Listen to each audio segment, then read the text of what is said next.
You remember that feeling crouching on a carpet strewn with plastic, the gentle rattle of toys tumbling from a cupboard as if they had a life of their own. Back then, these objects were more than playthings. They were companions, challenges, and little adventures wrapped in bright colors. We trusted them without question, stacked them, dropped them, or carried them outside, completely unaware that many would now be considered too daring, too simple, or too unpredictable for today's standards. Among them, there was one toy so common, yet so forgotten, that quietly captures everything about how childhood once felt, free and entirely our own. In the years following the Second World War, Britain looked and felt very different.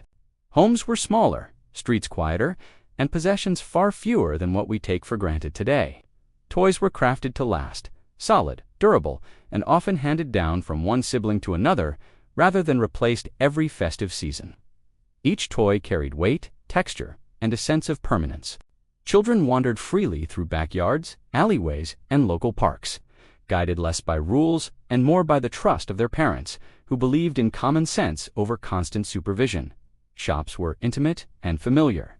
Shopkeepers knew families by name, and the toys they sold were chosen as much for practicality as for fun.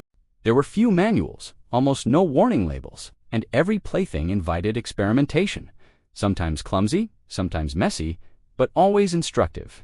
Learning came from doing, from trial and error, and from watching older siblings or friends. This culture shaped the way toys were imagined and built: simple mechanisms, clever design, and enough risk to spark curiosity. What seems surprising now, the independence, the trust, the very freedom to explore, was simply the rhythm of everyday life, a rhythm that would shape a generation's childhood in ways we still remember.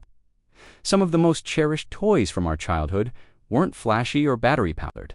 They were simple, tactile, and demanded a little thought. Wooden trains with delicate tracks that had to be carefully assembled, mechanical wind-up cars that required patience and a steady hand, or construction sets where bridges and towers teetered until you learned the perfect balance.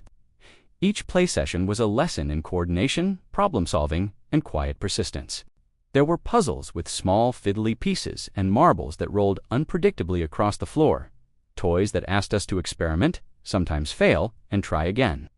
Today, many of these would be redesigned with safety rails, rounded edges, and step-by-step instructions. But back then, risk and independence were part of the joy. These toys gave children agency, the freedom to figure things out for themselves, to feel pride in their own discoveries. In those afternoons spent crouched on the carpet or sprawled across the garden lawn, we weren't just playing, we were learning patience, ingenuity, and resilience in the most natural, immersive way imaginable, shaping skills that lasted far beyond the toy box. Playtime wasn't just about toys, it was a passport to adventure. A cardboard box became a castle, a cardboard sword felt weighty in your hand, and a stick might transform into a fishing rod or a wand, whatever your imagination demanded. Outdoors, a simple hoop or a skipping rope could spark contests of skill and daring, where scraped knees were badges of honor rather than warnings. These toys encouraged confidence, creativity, and emotional courage, asking children to trust themselves and take small, harmless risks.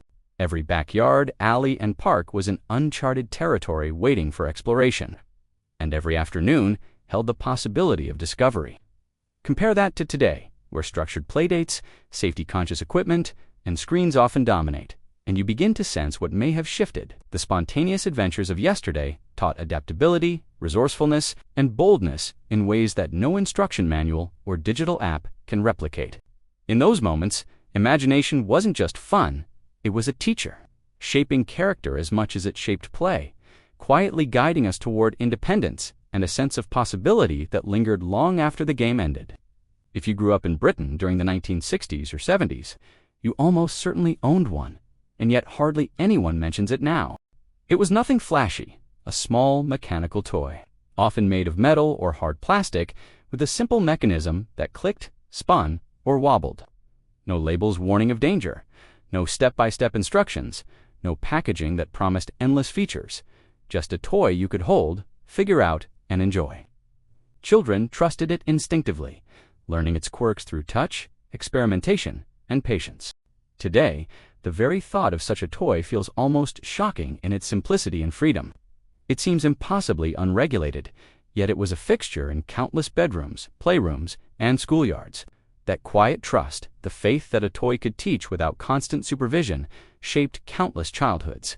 In a single small object, you can see an entire philosophy of play: independence, curiosity, and the unspoken rule that a child's imagination was the most important part of any game. Looking back, it wasn't the toys themselves that mattered most. It was what they allowed us to become. Each small object carried lessons in freedom, confidence, and self-reliance.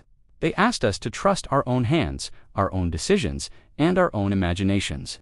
Playing together, we learned unspoken rules of friendship, negotiation, and compromise, often without a grown-up needing to step in. Today, childhood is undeniably safer, structured, and carefully managed progress that brings comfort and reassurance.